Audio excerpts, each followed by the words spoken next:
Donc, effectivement, nous allons vous parler d'une collaboration, d'une longue collaboration de plus de 10 ans entre le département des sciences sociales d'Orange Innovation, où je suis sociologue du travail et des organisations, et une des écoles de métiers d'Orange, Orange Innovation School, où Edouard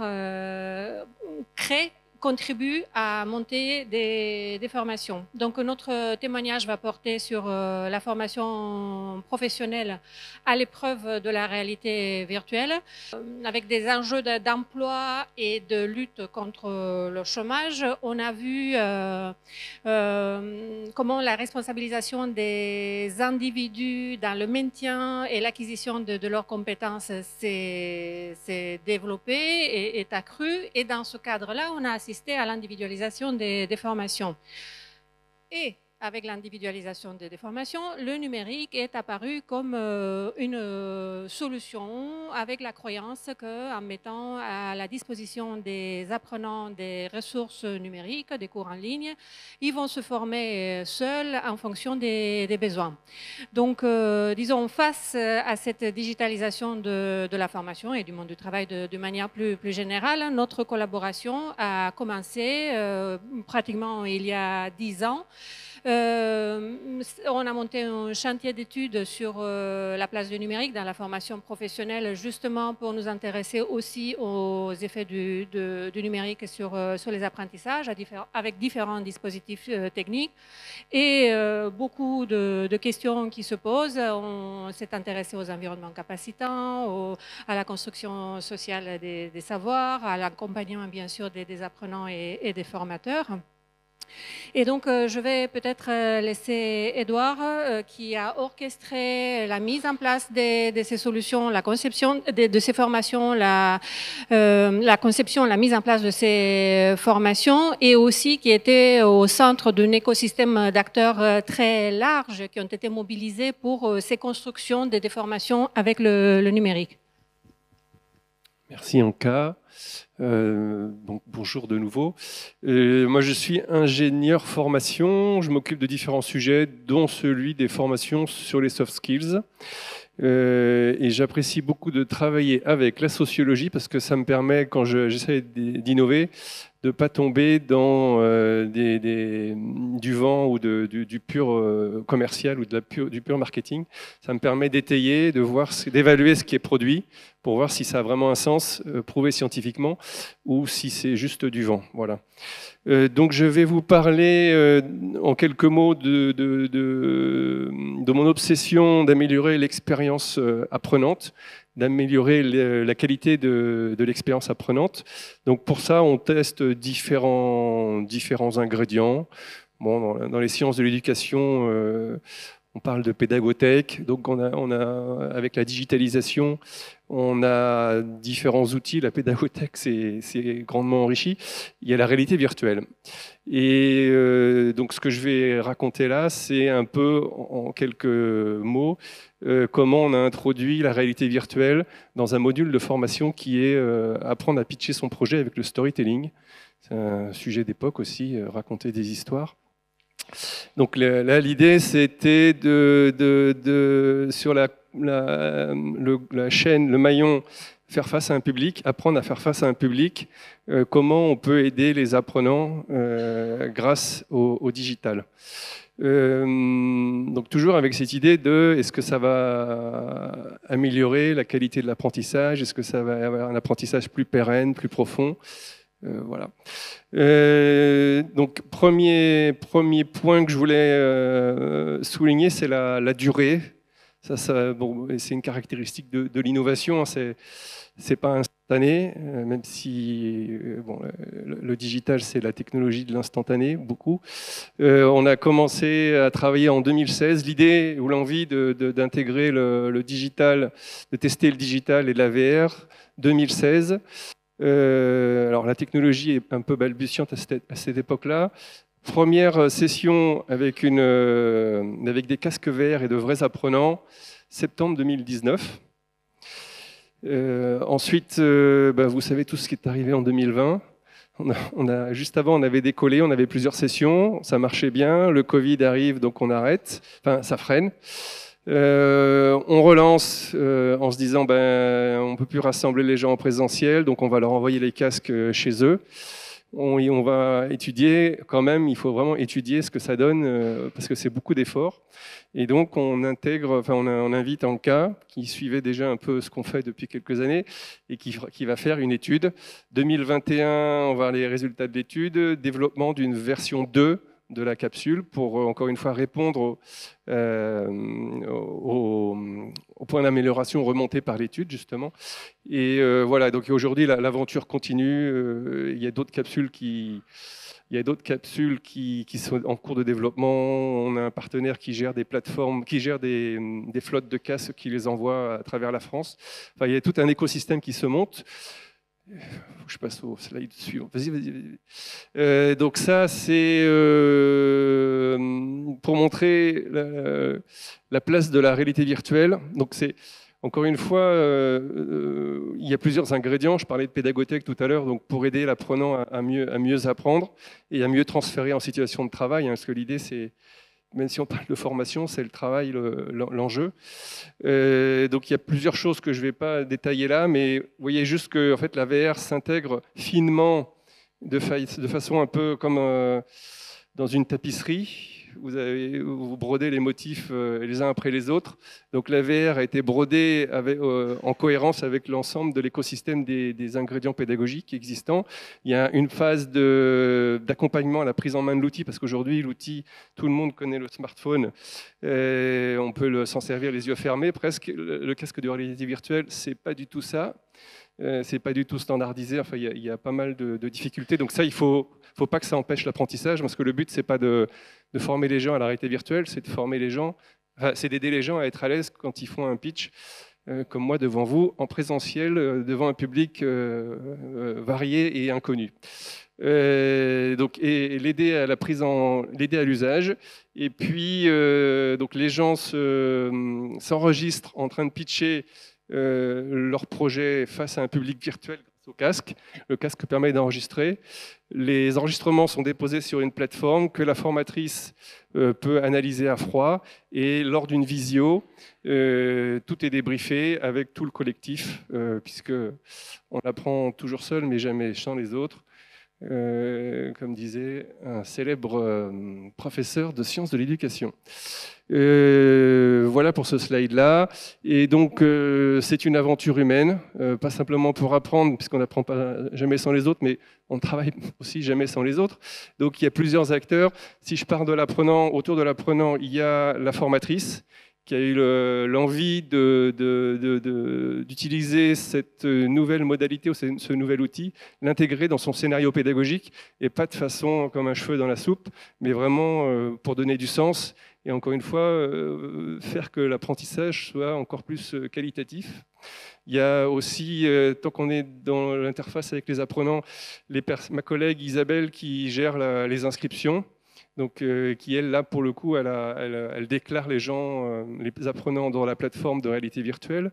Il y a bien sûr un grand partenaire, le partenaire technologique qui s'appelle Uptel sur la VR, parce que tout c'est sur une plateforme. Sans eux, tout ça, ce n'est pas possible.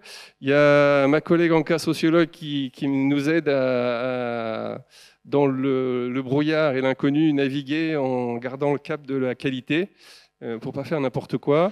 Voilà, et j'oublie d'autres acteurs, mais tout ça pour dire qu'il y a un écosystème d'acteurs. Voilà.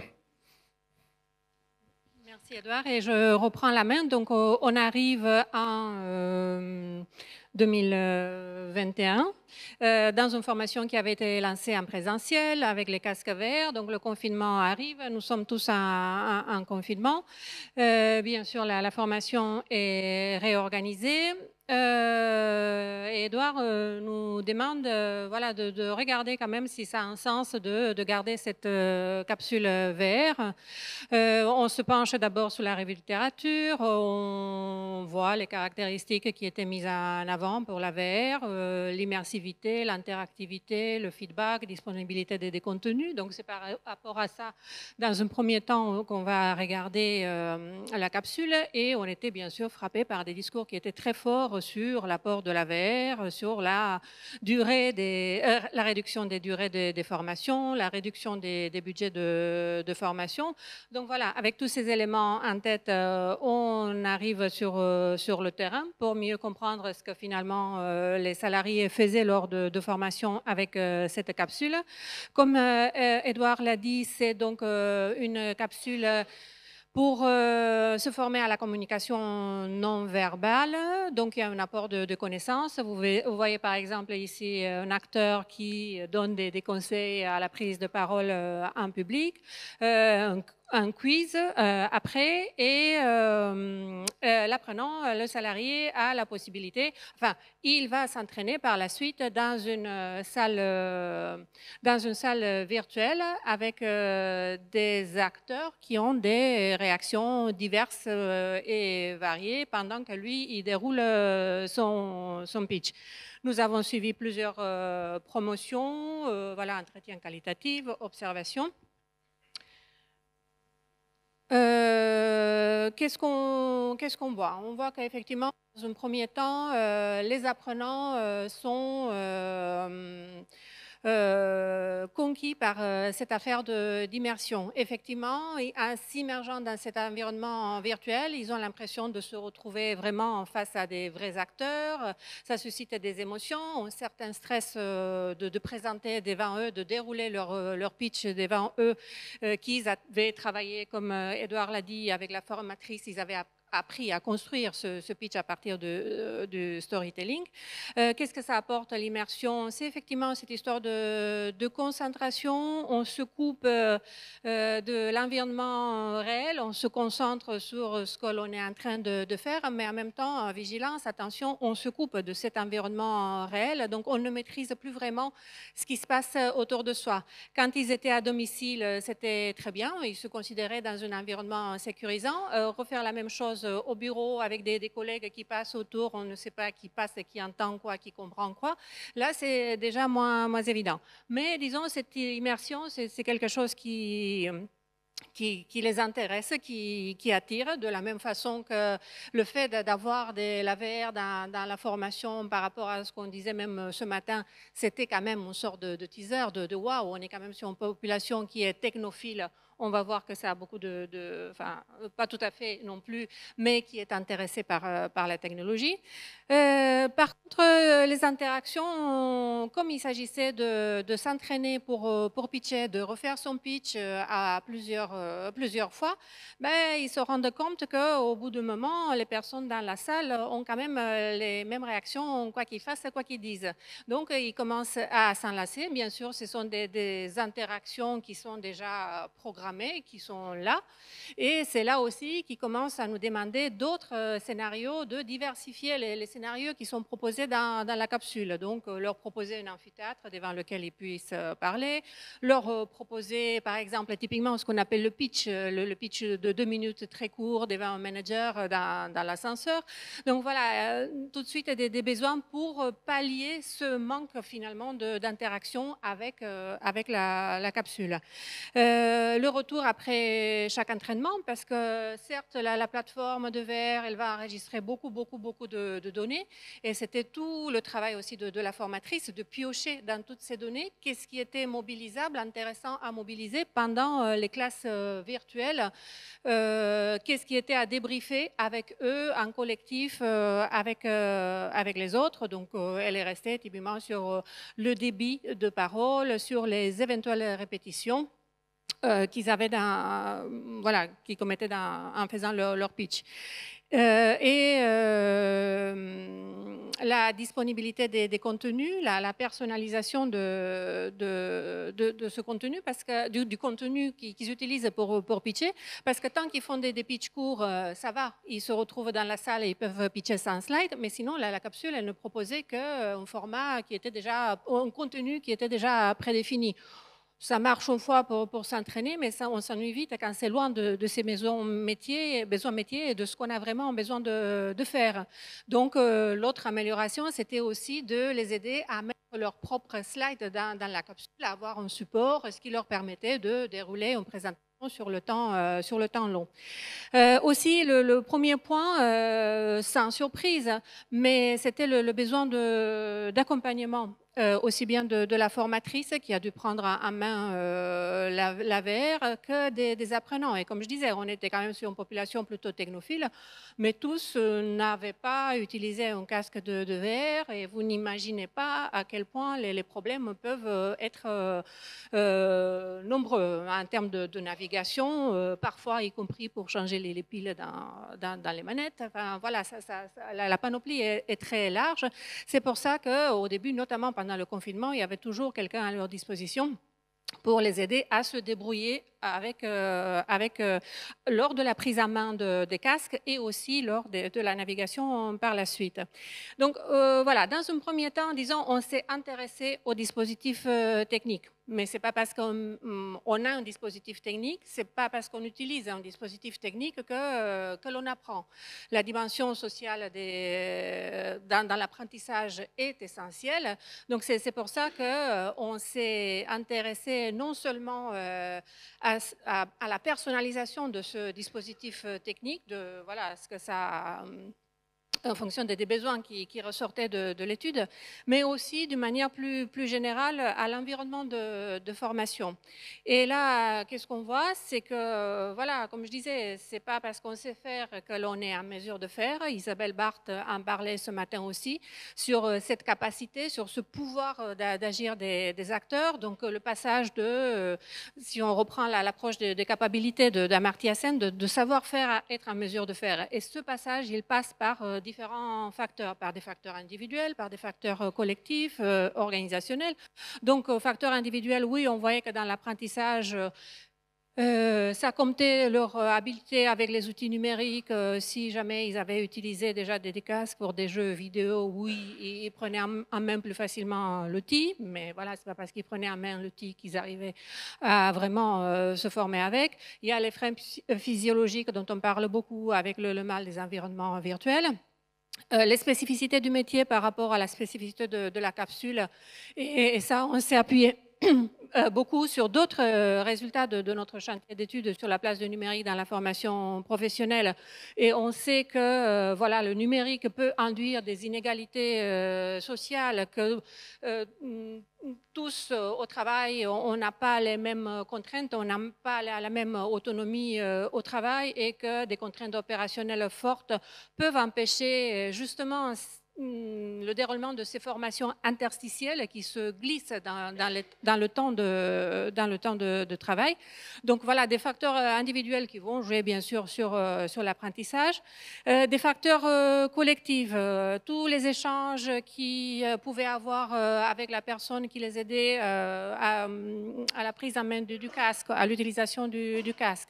Les échanges avec la formatrice pour mieux cibler les points à améliorer, y compris pendant les classes virtuelles en collectif. Le travail qu'ils faisaient en binôme, qui était organisé par la formatrice pour qu'ils puissent se débrouiller aussi ensemble avec ces casques. Donc, et derrière, toute une batterie des facteurs organisationnels, parce que quand on dit des échanges pendant les classes virtuelles, les échanges avec un binôme, ça suppose aussi la construction d'un parcours pédagogique, d'un parcours de formation, pour lequel la formatrice avait beaucoup de liberté pour le construire. C'était tout le processus d'envoi de casques, sans parler du budget d'achat de casques au tout départ. C'est la formation de formatrice, c'est pas seulement prendre en main et se débrouiller avec un casque, arriver à comprendre pourquoi ce casque-là, aujourd'hui, il ne marche pas, qu'est-ce qui se passait, est-ce que c'est juste qu'il n'était pas chargé ou est-ce qu'il y a d'autres histoires, mais c'est aussi plein d'autres éléments qui ressortent quand on a interviewé les formateurs sur leur peur d'être remplacés par la VR, donc justement remettre, disons, l'église au milieu du village. Voilà, on n'a qu'un dispositif technique autour duquel on construit construit une formation ou avec lequel on construit une formation. Toutes les craintes aussi, toutes les difficultés plus organisationnelles des formateurs qui souvent s'appuient sur des prestataires. Il y a des cahiers des charges qui sont déjà en cours dans lesquels ce n'est pas forcément marqué qu'on va recourir à la VR et de surcroît qu'on va pouvoir modifier ce dispositif en fonction des besoins de la formation ou des besoins métiers. Plein d'autres éléments qui ressortent aussi sur d'autres freins organisationnels, sur de la concurrence qu'il peut y avoir entre des entités en temps normal et qui vont se refléter aussi dans l'équipement dont ils disposent, sur le fait que voilà, on ne va pas forcément partager une flotte de casques, on ne va pas forcément partager des capsules. Donc tous ces facteurs organisationnels, la disponibilité des casques, des contenus, l'organisation du processus d'aide à la prise en main, tous ces facteurs, la formation de la formatrice, vont jouer aussi dans la capacité de la formatrice à monter une formation avec la VR et de l'autre côté, des apprenants à se former avec la VR. Donc aussi, disons, des conditions socio-organisationnelles de l'apprentissage avec la VR pendant la formation, mais aussi en situation de travail, parce que l'idée, c'était de mettre à la disposition des salariés des casques en libre service où, en fonction des besoins, ils puissent aussi venir s'entraîner pour un rendez-vous client, s'entraîner avec un binôme, pour mieux maîtriser une offre qu'ils ont à proposer, qu'ils ont à présenter le lendemain. Et on voit que les mêmes facteurs interviennent, donc les facteurs individuels, collectifs, cette capacité d'entraînement en binôme, sensibiliser aussi les discussions collectives au sein d'une équipe sur l'intérêt de s'entraîner avec la VR par rapport à un métier donné dans une situation donnée.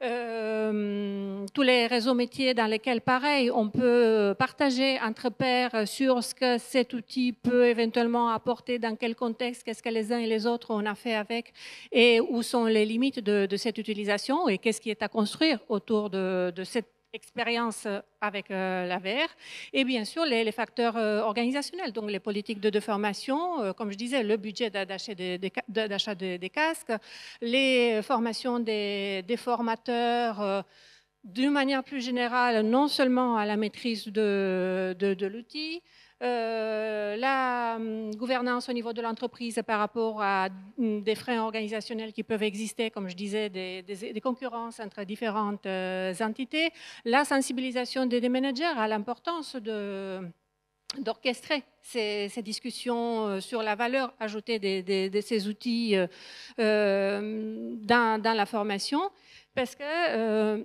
donc, bien sûr que c'est important de personnaliser les outils, mais finalement, l'apprentissage dépend de cet ajustement fin entre des outils qui sont personnalisés en fonction des contextes, des besoins métiers, mais aussi ça dépend de ce que l'on peut changer par la suite dans l'activité pour arriver à s'ajuster aux outils qui sont aussi à notre disposition. Donc typiquement dans le métier des formateurs, avoir la possibilité d'imbriquer vraiment la VR dans leur formation. Donc, comme je disais tout à l'heure, des budgets, des formations, peut-être des pôles dans lesquels on partage ces casques. Donc, veiller à la capacité de personnalisation des outils, oui, bien sûr, mais aussi à la capacité des formateurs à reconfigurer des activités et des liens sociaux autour de ces outils numériques. Ce n'est pas la technique qui est déterminante, mais la manière de s'organiser autour de nouveaux agencements techniques, notre capacité de rééquilibrer, de reconstruire du lien social autour de ces dispositifs techniques. Voilà, merci pour votre attention.